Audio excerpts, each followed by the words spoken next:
5 क्लेश बताए गए हैं दर्शन में। अविद्या, अस्मिता, राग, द्वेष, अभिनिवेश। अविद्या उल्टी समझ। अविद्या का अर्थ ज्ञान का अभाव नहीं है। अविद्या का अर्थ है उल्टी समझ। योग दर्शन में कहा गया कि जो अपना नहीं है उसको अपना मानना, ये अविद्या है।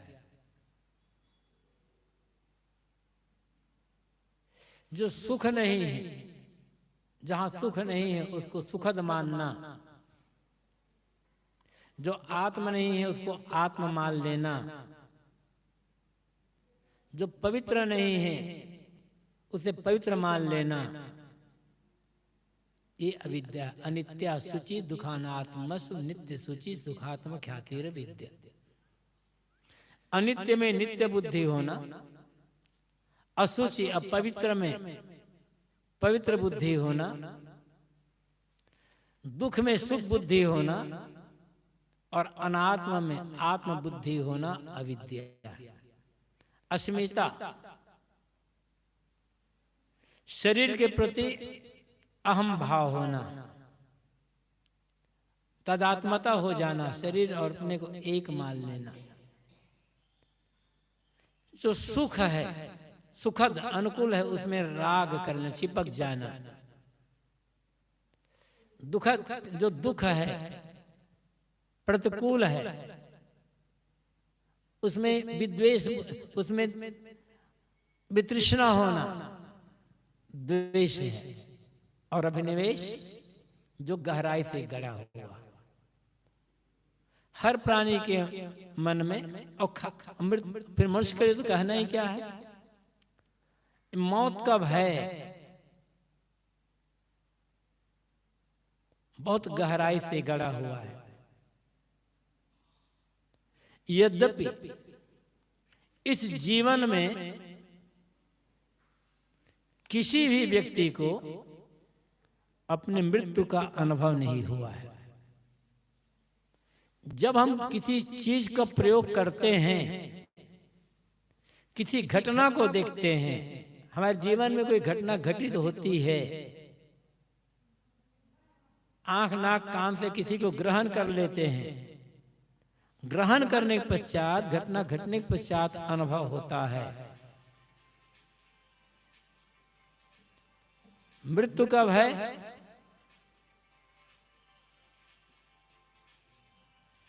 अनुभव हुआ नहीं है, मौत हुई नहीं है, तो फिर क्यों डर रहे हैं? डरने की बातें नहीं है। मर गए होते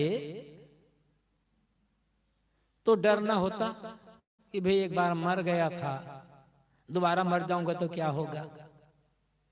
हम आँख छू लेते हैं, आँख से हमारे हाथ जल गए, उंगली जल गई, कोई चीज जल गई तो फिर तब नहीं, फिर आँख छूऊंगा तो फिर मेरे हाथ जल जाएंगे या पैर जल जाएंगे। हम आँख से डरते हैं। अनुभव हो गया है ना, मौत का तो अनुभव नहीं है, फिर मौत से भय क्यों? इसलिए संगुरुजन कहते हैं इस जन्म में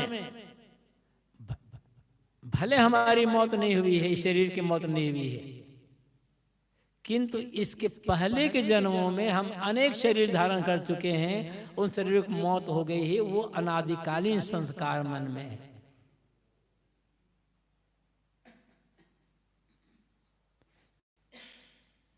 और इस जन्म के पहले जब जब हम शरीर धारण किए और जब जब हमारी मौत हुई,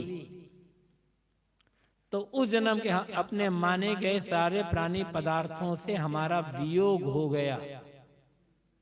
तो आज फिर डरते हैं कि जो जिस परिवार को, जिस घर द्वार को, मठ मकान को, जमीन जायदाद को मैंने बड़ी मेहनत करके बनाया है, मौत हो जाएगी तो ये फिर सब छूट जाएगा। डर इसलिए होता है। मौत का डर ये बताता है कि इस जीव को अनेक बार मौत का भय, मौत का अनुभव हो चुका है। इससे सिद्ध होता है कि जीव इस शरीर के पहले भी था, पहले से धारण किया था और वो मृत्यु का अनुभव कर चुका है। इसलिए यहाँ साहब कहते हैं, कहू हो अमर, ए जीव, ए मनुष्य, तुम तो अमर हो,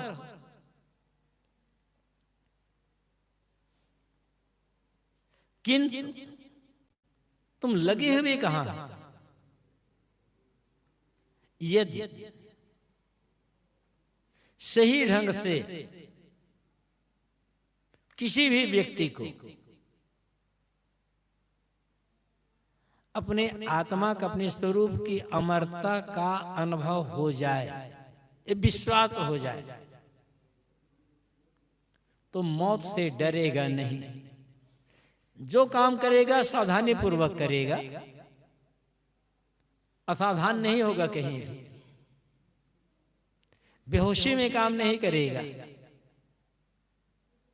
हर काम को वो सावधानी पूर्वक करेगा। किंतु मौत से वो डरेगा नहीं, क्योंकि उसे पता रहेगा कि शरीर एक दिन छूटेगा, छूटेगा, मेरी मौत नहीं होगी।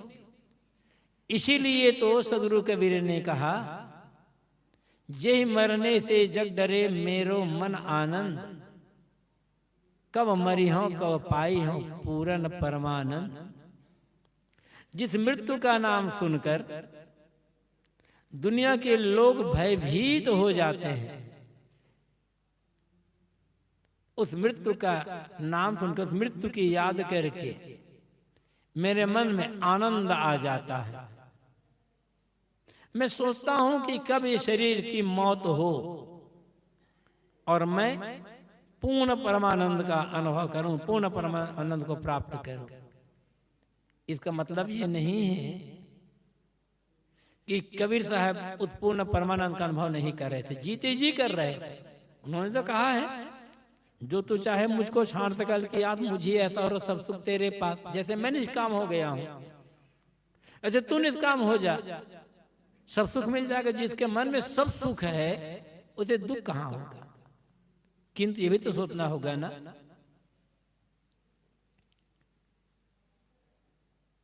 कि ज्ञानी से ज्ञानी को, पूर्ण जीवन मुक्त संत को भी शरीर रहते तक भूख प्यास के दुख तो सहन करना पड़ता है। ठंडी गर्मी से मिलने वाले जो कष्ट है उसे सहन करना पड़ता है। कीड़े मकोड़े काटते हैं, मच्छर काटते हैं, इसका दुख सहन करना पड़ेगा ना। और शरीर नहीं रहेगा तब न भूख, न प्यास, न ठंडी, न गर्मी, न कीड़े मकोड़े, न मच्छर, सबसे छुटकारा पा गया। इसलिए साहब कहते हैं पूर्ण परमानंद के जीते जी वो कृतार्थ। मौत का भय क्यों होता है हमको? क्योंकि हमारा राग लगा हुआ है दुनियावी प्राणी पदार्थों में। शरीर के प्रति मैं बुद्धि है, सत्य का ज्ञान नहीं, सत्य का बोध नहीं है। इसलिए हमें मृत्यु का भय होता है। जिसे अपने आत्मा की अमरता का बोध हो और सत्य तत्व का ज्ञान हो गया है, वह कभी भी मौत से डरेगा नहीं। बहुत पहले की बात है, भोपाल गांधी भवन में गुरुदेव जी का कार्यक्रम था। कई बार वहां कार्यक्रम हुआ था गुरुदेव जी का। और वहां जिसे आप, जिन्हें आप बड़े कहते हैं ना, वे लोग आते थे। बड़ी जाति वाले, बड़े धर्माल लोग, बड़े अफसर लोग, IAS PCS अफसर लोग, IPS अफसर लोग आते थे वहां पर, मंत्री भी आते थे। और गुरुदेव जी खुल करके एकदम जातिवाद का खंडन करते थे। अवधि तो वही लोग बैठे रहते थे जिन्हें बड़ी जाति वाले कहते थे, खुल कर जातिवाद का खंडन। तो वहां के जो सचिव थे भार्गव जी, उन्होंने गुरुदेव जी से कहा कि साहब आप इतने खुल करके जातिवाद की कटु आलोचना कर देते हैं, आपको भय नहीं लगता? गुरुदेव जी ने कहा किसका भय? मरना होगा ना तो एक ही बार तो मरना है।